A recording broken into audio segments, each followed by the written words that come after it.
Commençons par créer un conduit d'extraction d'air. Dans l'onglet Conduit Extraction, sélectionnez Nouveau conduit. Un assistant en 3 étapes s'ouvre pour vous guider dans le choix du volet. Premièrement, nommez votre colonne VH1 et sélectionnez le nombre de niveaux que comprend votre bâtiment. Dans notre étude, nous avons 4 niveaux.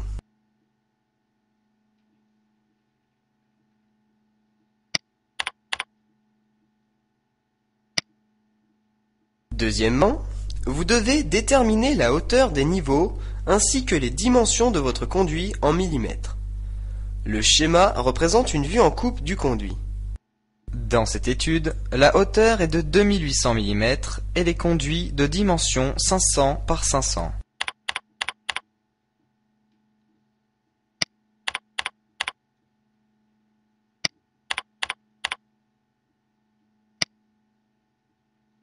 Enfin, il faut définir les caractéristiques d'extraction de chaque conduit. Commençons par définir le débit d'extraction. Au fait, savez-vous comment calculer un débit? Pas de panique. En cliquant sur le bouton d'aide, un document vous explique simplement comment calculer un débit.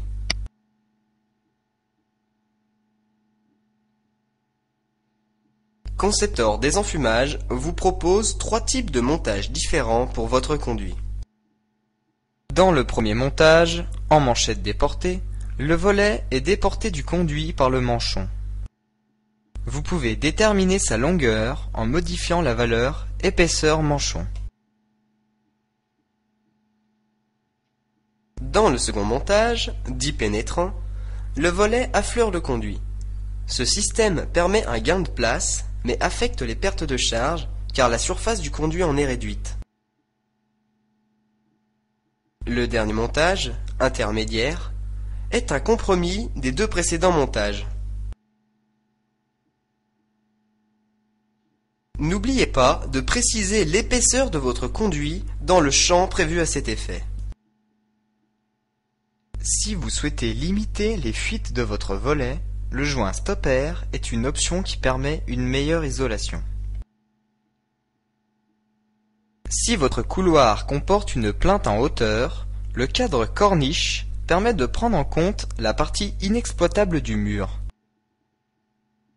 L'épaisseur latérale du volet détermine la longueur que l'on souhaite préserver de chaque côté du volet pour le scellement de celui-ci ou pour installer une manchette.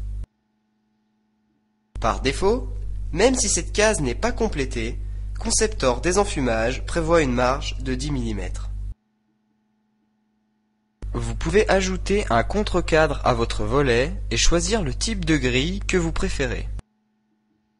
Enfin, la partie droite de la fenêtre nous permet de déterminer le degré de résistance au feu du volet. Coupe-feu 1 heure, 1h30 ou 2 heures. De déterminer la position du mécanisme de réarmement, en haut ou en bas, puis de choisir le type de réarmement souhaité, manuel, motorisable ou motorisé. Un deuxième onglet Options en haut de la fenêtre vous permet de déterminer les options commerciales du produit. Ces choix n'ont pas d'impact sur le calcul aérolique des volets de désenfumage.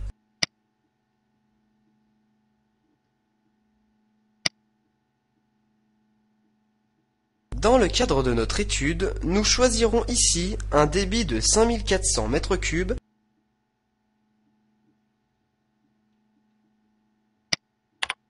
Choisissez un débit de 5400 m3 avec une vitesse de 8 m/s.